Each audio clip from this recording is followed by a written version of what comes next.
Doctor RK. Suresh வங்கி கணக்குகளை விடுவிக்கலாம் என்று நீதிமன்றம் தற்பொழுது உத்தரவை பிறப்பித்திருக்கின்றன. ஆருத்ரா மோசடி வழக்கில் ஆர்.கே. சுரேஷின் வங்கி கணக்குகளை விடுவிக்கலாம் என்று நீதிமன்றம் தற்பொழுது உத்தரவை பிறப்பித்திருக்கின்றன. இது தொடர்பான மேலும் விவரங்களை தருவதற்காக செய்தியாளர் கிருஷ்ணமூர்த்தி இணைப்பில் இருக்கிறார். கிருஷ்ணமூர்த்தி, வணக்கம். நீதிமன்றம் பிறப்பித்திருக்கிற உத்தரவில் உள்ள சார அம்சங்கள் என்ன, முழு விவரங்கள்? வணக்கம்.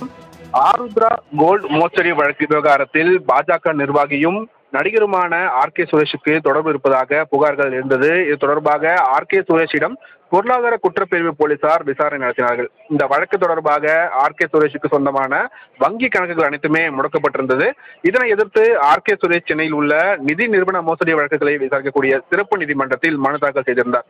இந்த விசாரணையின் போது ஆர்.கே. சுரேஷ் சார்பில் ஆஜரான வழக்கறிஞர் எச். வீரராகவன் ஆருத்ரா மோசடி விவகாரத்திற்கும் மனுதாரருக்கும் எந்த ஒரு தொடர்பும் இல்லை என தெரிவித்திருந்தார். மேலும் வங்கி கணக்கு முடக்கப்பட்டுள்ளதால் மிகுந்த சிரமத்திற்குள்ளாவதாகவும் அவர் தரப்பில் தெரிவிக்கப்பட்டிருக்கிறது. வங்கி கணக்கு முடக்கத்தை ரத்து செய்வதற்கு பொருளாதார குற்றப்பிரிவு சார்பில் கடுமையான எதிர்ப்புகளும் தெரிவிக்கப்பட்டிருந்தது.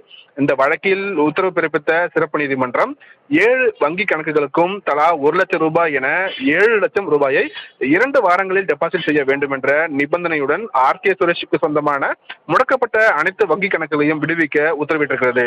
சலோமி. விரிவான தகவல்களுக்கு நன்றி கிருஷ்ணமூர்த்தி.